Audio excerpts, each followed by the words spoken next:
Welcome to another IVF vlog. Now this one is going to be, we're gonna go over our financial responsibility for the IVF vlog.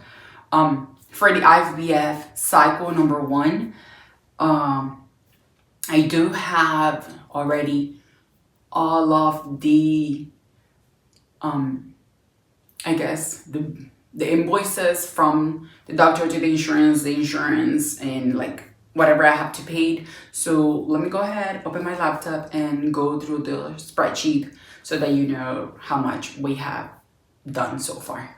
Okay, so we are, I'm back and I have all the details, and I'm gonna go ahead and give you the actual cost and what I paid for.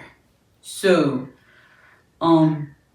as of right now, my initial IVF patient intake appointment, it was billed to the insurance $530. I paid $26.68. My lab work, my initial lab work was $979.82, and I paid $100 out of pocket. My ultrasound and the previous appointment was for my genetic testing. That was $979.82, and I paid $100. My initial lab work at the office with the ultrasound was $780. I paid $24.48. Then I had a consultation with the doctor's assistant that was billed to the insurance $260. I paid $15.50. Then my husband had a semen analysis with an urology that was $540, and he paid 42 cents. And then his genetic testing again was $972, but we paid $0 because he had already met his deductible, so that we have that. Then we have the testy extraction, and that was $22,800. We paid out of pocket $2,000. Then we had our initial consultation with the doctor for IVF, and that was $350. We paid $21.78 out of pocket. Then obviously we had the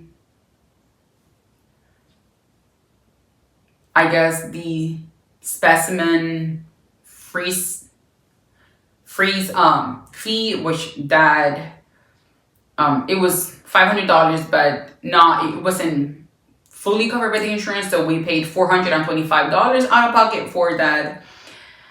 Then I had the financial consultation for the IVF cycle and how much it was going to cost out of pocket, and that was $30,795, and my portion of it was $3,595. Then my husband had a testy extraction follow-up appointment. That was $250, which was billed to the insurance. But again, because he had met his deductible, we paid $0 out of pocket. Then now it comes all of the IVF stims meds. And that's where it kind of gets a little bit pricey. So let me go ahead and break that down for you.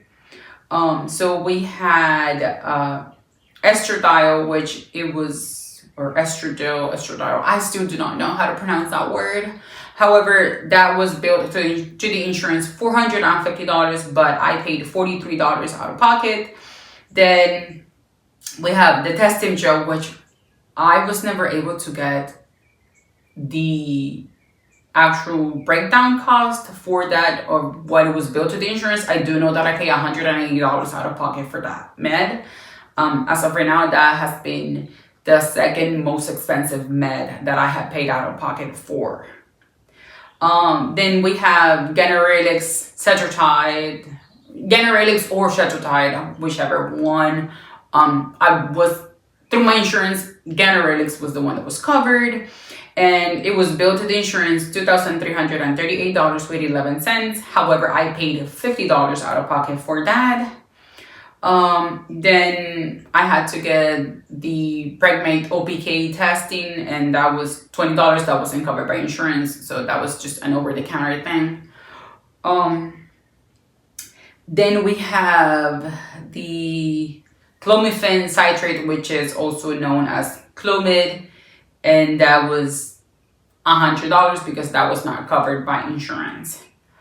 And then we also have the low dose HCG, which was also not covered by insurance, and this one has been the most expensive med as of right now.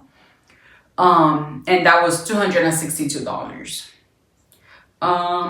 Then we have the Leuprolide, which is $559.31 was billed to the insurance, but I paid out of pocket $50. And then we have the Gono-F or Follistim, or the Follistim, which is either or. That one is the most expensive med out of all. That one was billed to the insurance $16,912, and my copay for that was $100. And then we have the chlorinic gonad or the Pregno, which that was $214 billed to the insurance, but I paid $100 out of pocket.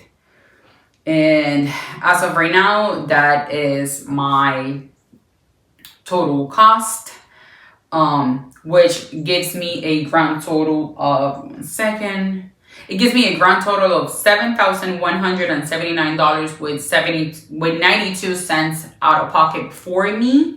And give me 1 second, I will tell you exactly how much my insurance is covering for this one IVF cycle. Okay, and I am back. So if I didn't have any insurance, it would have cost me a grand total of $79,182. But because I have insurance, I have paid, like I said, $7,192, which means that my insurance has covered a total of $71,992 for this IVF cycle. We are on today's stem days number 10, and we do have a follicle checkup tomorrow to see how much have my follicles grown. So hopefully we will be able to do trigger shot within the next 2 days or so that we can do egg retrieval within the next 4 days. So I will keep you guys updated. I hope you guys take this information, as you please. Again, this is not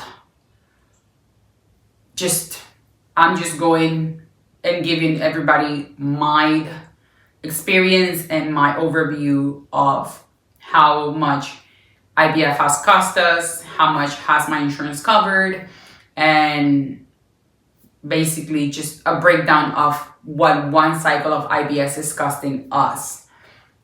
Again, everybody's cycle is different and everybody's pricing is different, but nevertheless, this shouldn't discourage you to just do IVF. This is what my clinic charges, and this is